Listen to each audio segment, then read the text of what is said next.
શું કેવી તો હવને બળીને રાખ જ થઈ જાય. ભરતભાઈ અરે એવું જ થયું. મહાદેવ મહાદેવ, સ્વાગત છે આપણા નવા મિની વ્લોગમાં. આજનો દી ભારે હતો કેમ કે ગાડીની ચેન તરત જ તૂટી ગઈ. મેલડીમાં દર્શન કરવા જતો તો તૂટી પછી હું મિલન મૂકો મોદીએ મદદ કરીને કપડા થોડાક મેલા છે ને આવી ગયો લાઠી ગેરેજે ગાડી હેમી કરવા. ચેન સકર નખાવા પડ્યા ભાઈ. ઘડીક તો એમ લાગે કે ગેરેજ ખોલી લઉં ઘરનું, પણ ગેરેજ વાળા પૈસો ગાંડો કમાય છે. પછી એમ થાય કે આપણે કરતા હોય કરી. ત્યાંથી આવી ગયું સીધો હનુમાન દાદાના મંદિરનું કામ ચાલુ છે. ત્યાં મુનાભાઈ લોખંડ ગોઠવતા હતા. હવે 2-3 દીમાં સ્લેબ ભરવાનો છે. મુખી બાપા જોતા હતા ફોન. આજ મને ઈ થાય છે કે ટોડામાં જેને હારામ હારું છે એનો દીકરો ભૂમિત ને ઈ એક નાસ્તામાંથી ગયો. હવે એવું લાગે છે કે મને કળયુગ બેહી ગયો ભાઈ, કળયુગ. ભરતભાઈ વાંયથી ફાસ્ટ થતો તો મેં હાસું કહી દીધું, મને મારવા તોડ્યો. પછી તો હું સાયે સમાધાન કર્યું ને પછી આવી ગયો રાવતાકા પાસે. રાવતાકા બેઠા છે ને આ છે લાઠી આપા પેશનના ધણી વિજયભાઈ મેર, અને આને તમે ઓળખતા હશો અમારા જયદીપભાઈ હાલગોતર.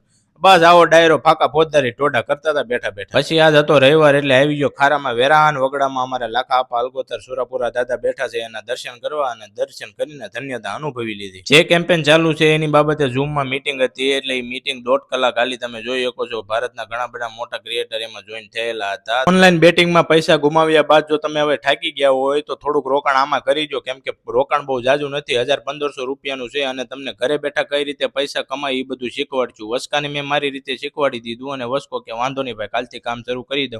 કોમેન્ટ કરો તમારે કામ કરવું હોય તો. હાલો તઈ, જય ઠાકર.